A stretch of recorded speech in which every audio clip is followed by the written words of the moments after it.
First-year students at the Faculty of Architecture at KMITL are working on their first draft design. They have to learn the basics and do it manually, though technology is quite advanced. Mastering the basic skills of the architect is still crucial, though technology like AI and big data will help these young architects in the near future. นักศึกษาเรียนจาก3มิติก่อน Pishana Chayoshaychana is graduating from the faculty. She recalls her experience during the first year in this workshop and tells me her hopes for the future. You are in your 5th year of architectural studies and you are about to graduate very soon. Are you ready to take on the world, the new challenges in this technology disruption? Yes, I think it's quite challenging, and all over the past few years that I've been studying here, it's already a rewarding experience.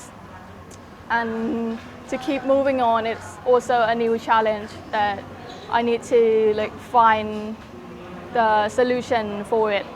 So not only just solving problems in the university in our own study project, but in the real world that people really need this solution for their architectural products or anything else. I think it's really important for me to take this step and moving forward.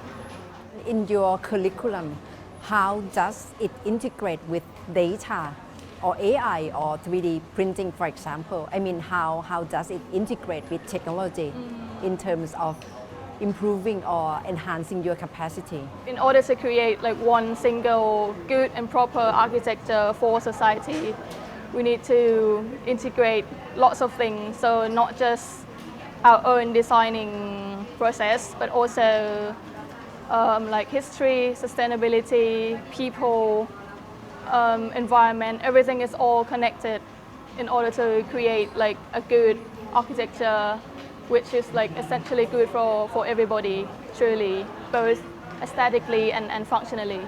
And what do you like to do in the future to improve society in your role as architect? Actually, I still haven't got a particular idea that what I'm going to do as an architect in the future, but in the end, we just need to create a better society for everyone in their own way, not just serve the community as a charity or anything, but everything that you do, even for commercial purpose or anything, it's all connected into people's mind and what it could achieve or what it could bring to society is really important. Warawit Kunklang, another 5th-year student, told me that he believes the fundamental skills of the architect will remain the same, no matter how the context changes. Now I see how the first year is working on that project. And in terms of skill, do you think at the end of the 5th year, this basic skill, can it be still applying to the future? Okay, for the skill that I think that still maintain, even we graduate from here or anywhere else, I think that the design thinking, the ability to collect every data and stimulate it and to decide it. And in terms of data, because in your year, you have learned already how to apply using data in your architect, in your design. Can you tell me how do you use data in your design?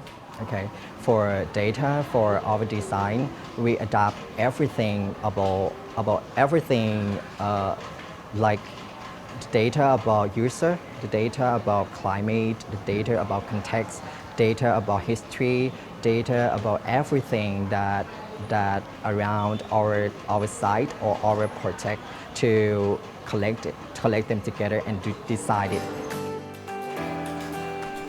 Assistant Professor Antika Sawatsi, the Dean of the faculty, told me that technology is changing very fast, and the young students are probably not the real challenge. Rather, it is how the faculty members cope with those rapid changes. The lecturer, they were born in one generation, in one age.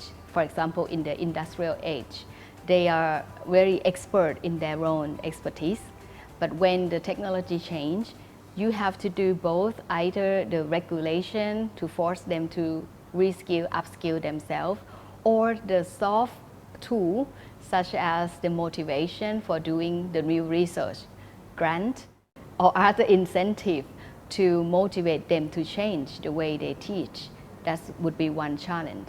But for the student, even the new generation, it seems like more easier than the Generation X, for example. But because they have very short focus on one thing, you need to change the way of teaching. For example, you have to adapt to use the active learning into the classroom. So you have to do with the problem-based learning rather than lecture-based. So the both things have to change alongside together at the same time.